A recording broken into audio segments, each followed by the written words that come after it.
Therapy should have anchored me. Instead, I drowned in the tempest of her gaze. The first time I climbed the stairs to Dr. Iris Thorne's office, salvation was not a concept I believed in. My world had narrowed to the four walls of my apartment, where the silence was so thick it choked me. Sunlight felt abrasive, human voices grated like sandpaper.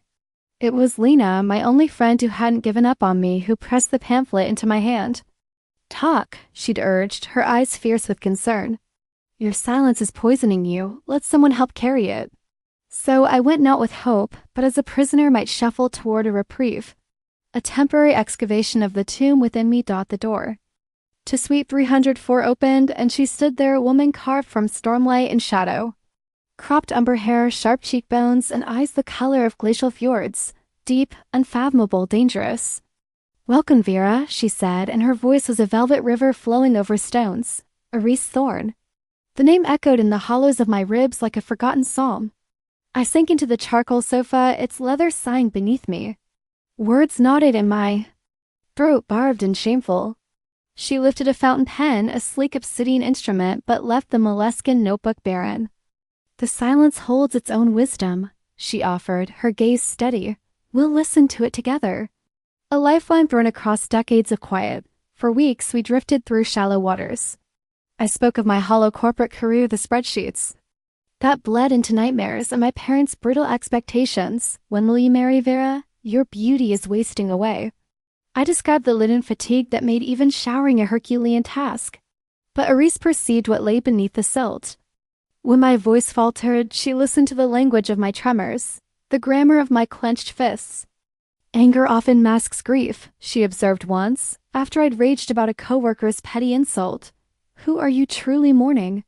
The question unraveled me. That night, I dreamt of my sister's funeral, the white lily, the unbearable lightness of her coffin, and woke sobbing. Iris had unearthed the rot I'd buried. Slowly, pilgrimage replaced obligation.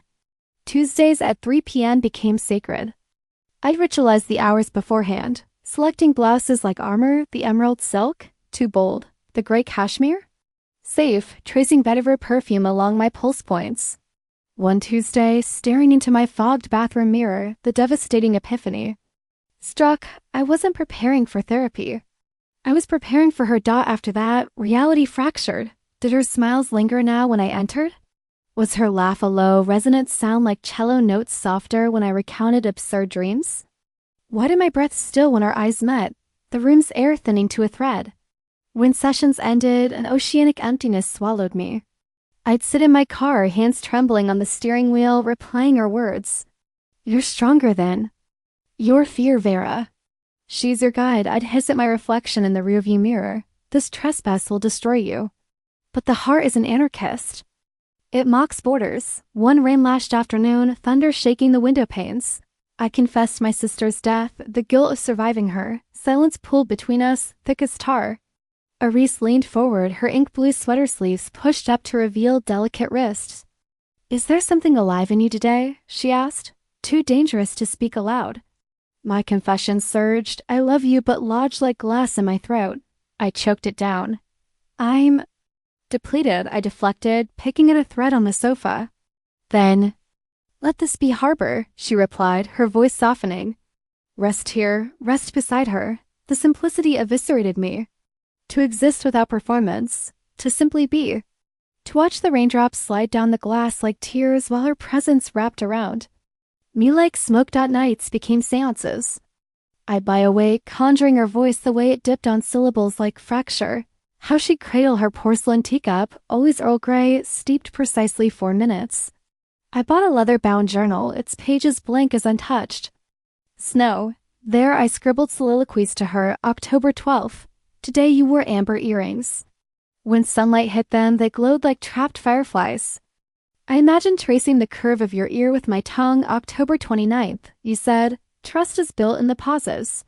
In the silence after, I heard my own heartbeat and yours, I swear. 2 drums in the dark. November 7th. Your hand brushed mine when you passed. The tissue box, a millisecond, a wildfire.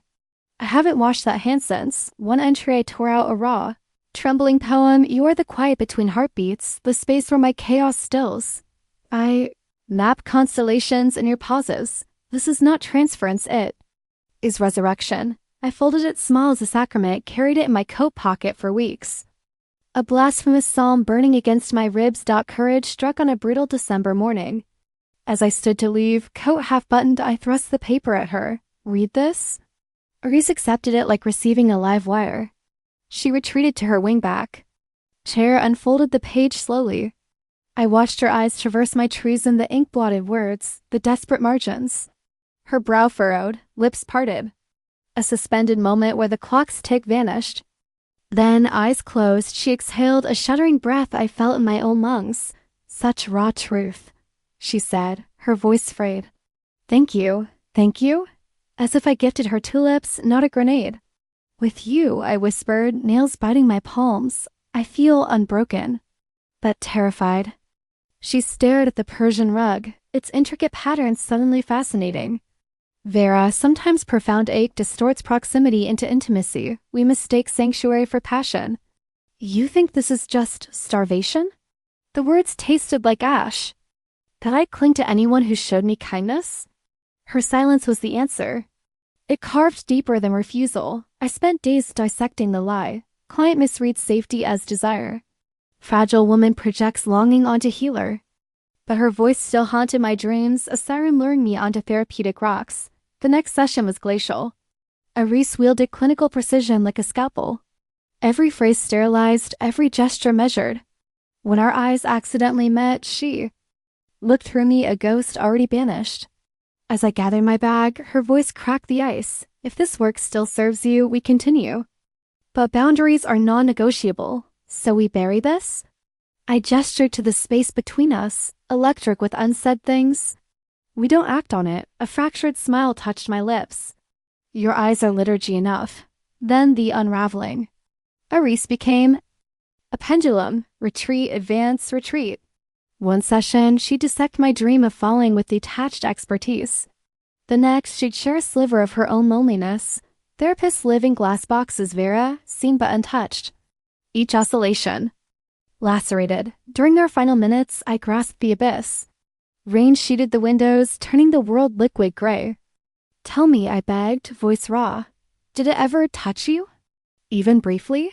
She inhaled like a diver plunging into deep water. Yes. My heart detonated, and that's why therapy ends today. No. The word tore from me visceral. Don't do this. She raked fingers through her hair, the first unscripted gesture I'd seen in weeks. This eviscerates me too, Vera, but ethics demand it. I took an oath to what? Crush anything real? Rising, she closed the distance between us. Bergamot and salt her scent flooded my senses. Her hand hovered near my cheek, not touching. I fear destroying you, she breathed. Then why cling to me? Why let me see your pain? No reply. Only. Her eyes a war zone of want and shame. I left without turning back. One glance would have dissolved me. For 2 days, I moved through life as a specter. Then the text, unknown, cafe ephemer. 4 p.m. please. I knew the place.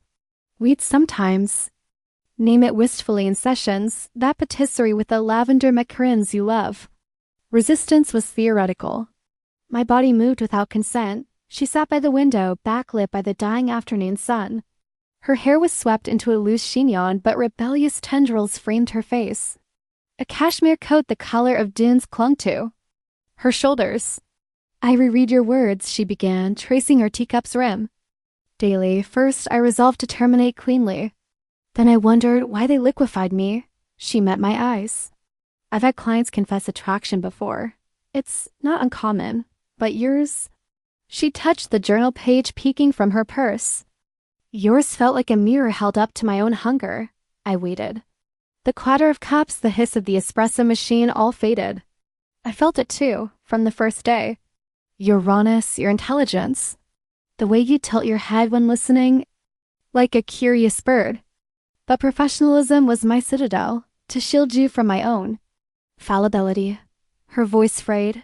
And to shield myself from you. From how you made me feel alive, terrifyingly alive. I never feared you, I said. Only the numbness before you. Reese stood abruptly, coins clattering as she left bills on the table. Walk with me? We moved through cobblestone streets, shoulders brushing in the twilight. Electricity arced between our swinging hands, a magnetic pull both resisted and yielded to. At the park's edge, she gestured to a wrought iron bench beneath a skeletal oak. Dry leaves skittered like frightened creatures. With you, she confessed, the wind catching her words, I feel skinned alive. No client ever looked at me like you do without judgment, only wonder, tenderness, and... She hesitated, the professional veneer cracking. Surrender? My lips parted. Sound failed. I fought it, she continued, edging closer. Her knee pressed against mine through the wool of our coats. Called it countertransference, burned sage in my office. Consulted colleagues about difficult cases, but now, the fight is the wound. Her gaze a tempest of resolve and terror locked onto mine. She leaned in slowly, foreheads touched. Her breath was warm rain on my lips. I could count the flecks of gold in her irises. If you want this, I closed my eyes. Answer enough. Her kiss began as a question, soft, tentative, the brush of a moth's wing. Then it became a conflagration. Months of damned yearning ruptured. Her palm cradled my jaw. My fingers knotted in her hair, scattering pins. The universe condensed too. The seam where our mouths met a desperate, devouring communion. No guilt, no ethics. Only truth, fragile and ferocious, igniting in the ruins of restraint. Her teeth grazed my lower lip. A whimper escaped me, swallowed by her kiss. Time liquefied. When we parted, gasping, her pupils were eclipsed, her lips swollen, a single tear tracked through her powder. What now? She whispered, her thumb wiping the wetness from my cheekbone.